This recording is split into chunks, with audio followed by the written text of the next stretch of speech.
18 years old na binatilyo na stroke dahil sa nangyaring aksidente. Hello guys, it's me again, Reden. Mahilig ba kayo sa mga kwento?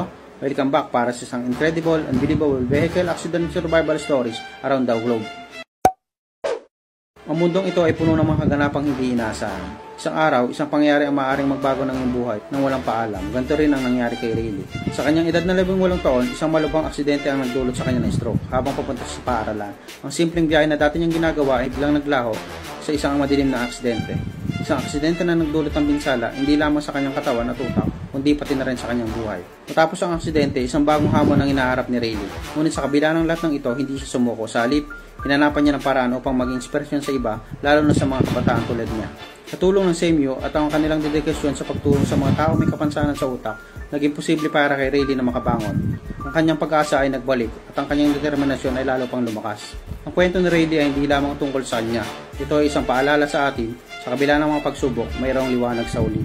At sa pamagitan ng pagtutulungan at pumamalasakit, maaaring nating lampasan ang anumang hamon ng ating harapin. Sama-sama natin ipagpatuloy ang pagtutulungan at pagbabahagi ng mga kwento na nagbibigay inspirasyon sa bawat isa. Dahil sa bawat kwento ng tagumpay, mayroong pag-asa at lakas na maglalayong baguhin ang ating mundo. Kaya mag-ingat palagi sa biyahe at laging tandaan ang mga safety driving tips namin dito. May mga comments po kayo or question, let's hit the comment section below. Hanggang sa susunod. Bye-bye!